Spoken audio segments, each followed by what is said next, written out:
بكل لطافة وظرافة أقول لك الإمارات تحب السودان، لنا مغيوظين من ردود الأفعال اللي حاليا قاعد يعملها السودانيين اللي هناك.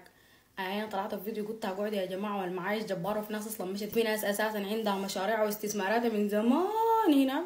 فما نحن اللي حنجي نقول لهم خلاص كنسلوا حياتكم، كنسلوا أي حاجة وارجعوا عادي. جو ويتكلموا ونحن وما نحن وما عندنا علاقة، والسودان والكيزان وكيزان شنو؟ الناس اللي نزحت قدامكم دي كلها هاربة من حاجة واحدة بس، الجنجويد ده الحاصل. ما نقعد نلف وندور. يجي يقول لك انا والله اساسا انا ما مع النظام، ما في زول قال لك تعال طبل النظام والله. انك ما وقفت مع الجيش، في النهاية الجيش قاعد يعمل موقف وما بيجي يقول لك والله انت ما حسيتك انك شكرتني كويس، فانا في المعركة الجاية ما حابين انا اقف معك. ما في حاجة زي دي، ده واجبه وهو قايم به، ما الا انه تكون مع النظام، لكن على الاقل كن مع السودان ما فيها حاجة. ويجي يقول لك لا النظام ده ذاته كذا، انت كوس ما تلقى الدرب بجد لانك رايح وما حتلقاه.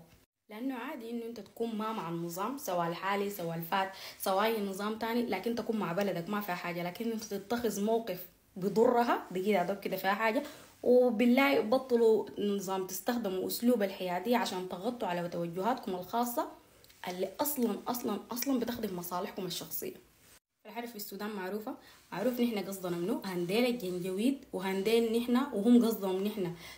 انا والله ما بقدر اقف بس بياتو منطق. نحن حنمشي نقعد، عملنا تفاوض، عملنا سلام، رجع التاني.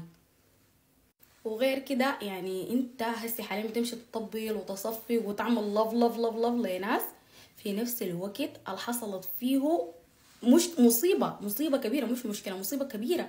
بتقول انت واقف ضد دولتك، واقف ضد بيتك، واقف ضد اهلك، ضد ناسك. والله احنا لما مشينا الاحتفالية ما كنا عارفين. ما كنت عارف شنو؟ ما كنت عارف انه في فعلا مشكلة حاليا هسي، والعلاقة ما متزنة، ممكن نقول بطريقة لطيفة طبعا عشان التطبيق وكده، بين السودان والامارات. طيب في واحد في الويكند وانتوا ما كنتوا فاضيين،